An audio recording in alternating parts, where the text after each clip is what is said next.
Overpaying for anything sucks, especially socks, so why pay $45 for a single pair of grip socks when you can spend less than half? Pure Grip Socks Pro feature our best materials for optimal fit, moisture wicking, and performance at a fair price, just $16.99 a pair at puregripsocks.com.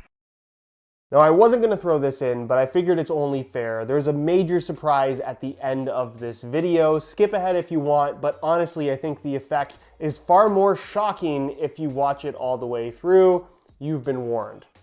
Inside this box, I have a pair of football boots that I wouldn't necessarily call the most underrated, because I think people understand that they're good, but I do think they're the most undervalued in that they're way better than what people give them credit for. And what's even crazier about that is that these are football boots worn by one of the most popular players in the world, Neymar, this being the new Fearless Pack colorway that he'll be wearing during the 2022 World Cup in Qatar, the Puma Future Z 1.4. Fully knitted upper, great sole plate and stud pattern, the option to wear them with or without laces, and a $200 retail price, which is by no means inexpensive, but when you compare it to the much more popular options on offer from Nike and Adidas, they are incredible value for money and every bit as good, if not better, than their competition. So why don't people buy them? Well, I'm not entirely sure, but I do want to talk about what I think makes these football boots so good and why they should be on your list of considerations, especially if you're looking for something with a knitted upper and a sock-like fit and feel. So if you're interested in learning more, including how they fit and feel on feet, please stick around, and if you are interested in a pair for yourself, you can pick them up below their normal $200 retail price by way of some exclusive SR4U coupon codes by checking out the first link down below. And really quickly guys, like the video if you enjoy the content, and make sure you subscribe if you haven't already so you don't miss out on my reviews of all the latest football boots of 2022. This has nothing to do with performance, but I really quickly wanted to touch on the colorway, being that this is going to be part of their World Cup pack. And the one thing that I'll say about these is that despite the pictures and video that's out there on the internet making these look really red, this fiery coral color, as Puma is calling it, is much more along the lines of the 2014 World Cup Hyper Punch, kind of pinkish orange of the Nike Mercurial Superfly 4. As you can see side by side, they're not exactly the same, but they're definitely similar. As for the performance and tech side of things, since that 2014 knitted football boot craze, it's kind of become a common aspect of many modern day football boots. However, I don't think knitted uppers are at a point where they're progressing. If anything, I think so many knitted uppers, like the one on offer from the Nike Phantom GT2 as an example, is more along the lines of a synthetic than something that offers that sock-like knitted feel. I think what made boots like the Nike Magista Obra, the OG, so special is how soft and padded that knitted upper felt, and this Evo knit upper that you're going to find on the Puma Future Z 1.4 is basically exactly that. It's soft, it's flexible, it's super pliable, no break-in time whatsoever, and the entire upper is made from this very soft knitted material, so there's plenty of consistency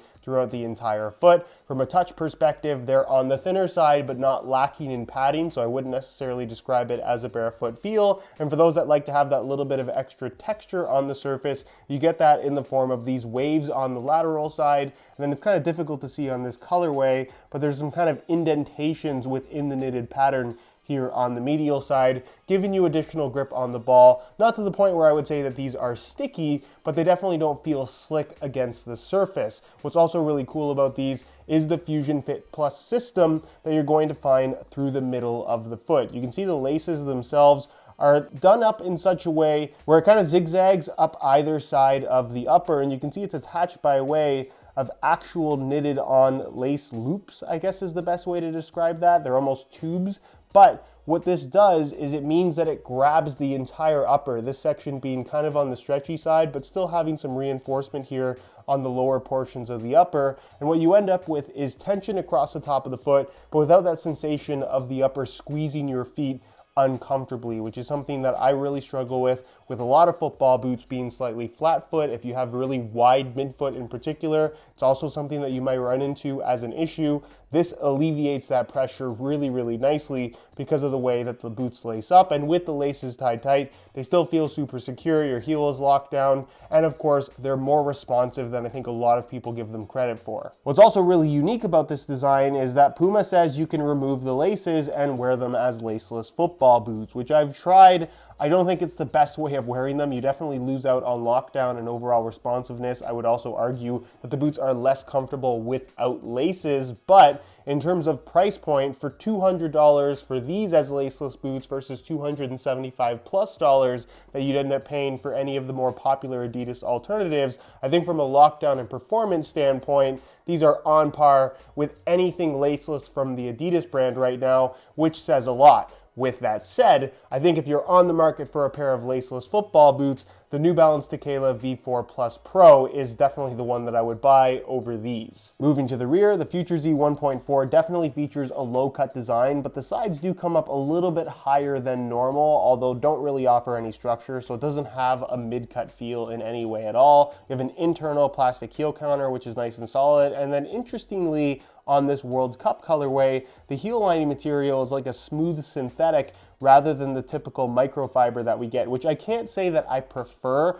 This is a little bit less soft, I guess is the best way to put it. It grips your socks really nicely. I didn't find that it made for any noticeable difference in terms of comfort or lockdown issues or anything like that. So I guess it's one of those changes that they've made that doesn't really affect much, but as far as preference is concerned, I just like the microfiber that we got in the first couple colorways and even the Future Z 1.3 that came before this. Nonetheless, the insole is also removable. I'll give you guys a quick look at that. However, you'll notice that this does not have the same nano grip liner on the surface. Instead, it's a super soft mesh material, which still feels great, but I like that slightly polyurethane texture, a little bit of additional grip on the surface of the normal insole. But you can see the foam package is actually pretty decent, a solid layer of white foam with yellow perforated inserts in the forefoot and heel. Dual density insoles, not something we typically see in a lot of high-end football boots, so it's nice to see it here. Which brings us to the base of the boots, where you're going to find the dynamic motion system sole plate as well as Puma's FGAG stud pattern for the Future Z lineup. And I don't think that either of these elements are necessarily a standout in today's current football boot market. There's some really cool things happening with sole plates and stud patterns.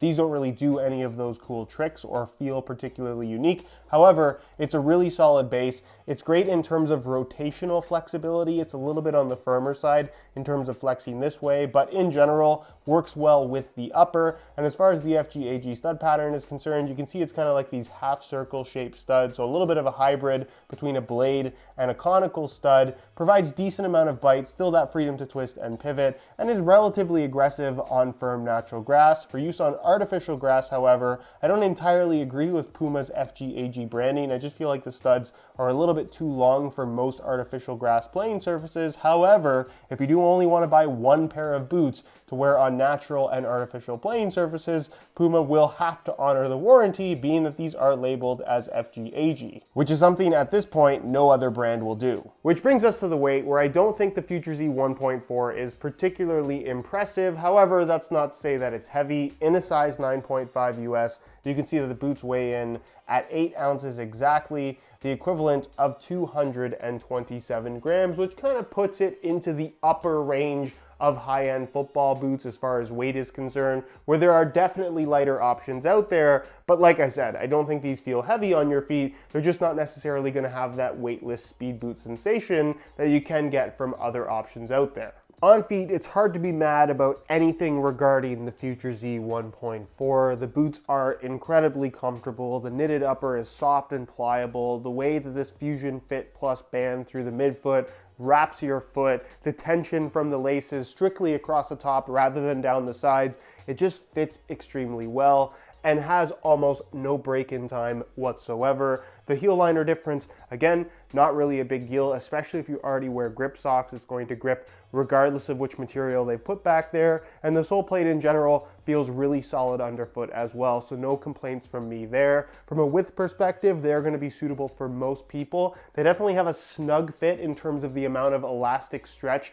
that you're going to get through the midfoot. It's made to fit really tight and then stretch the shape of your foot, but it stretches easily enough to where it doesn't feel like it's overly tight. So as long as you don't have ridiculously wide feet, these are going to work for most people very comfortably. And then as far as sizing is concerned, I'm wearing these in my usual size 9.5 US, and the boots run a smidge long. I wouldn't even say quite a quarter size. So for most people, I would definitely recommend going true to size. The only time I'd recommend going down half a size is if the boots you're wearing are already a little bit too big. For most people though, true to size is what I'd recommend in order to achieve the best possible fit. So in conclusion, and I've never done this before, but I've been lying to you for the entire video up until this point. Because this is not the $200 Future Z 1.4, it's the $130 Future Z 2.4. Why have I done this? Well, because other than the heel liner and the lining on the surface of the insole, it is almost impossible to tell the difference between the $200 Z 1.4 and the $130 Z 2.4. My point being is, wow, is the Future Z 2.4 an amazing pair of football boots for $130 less with an SR4U coupon code. You can hardly tell a difference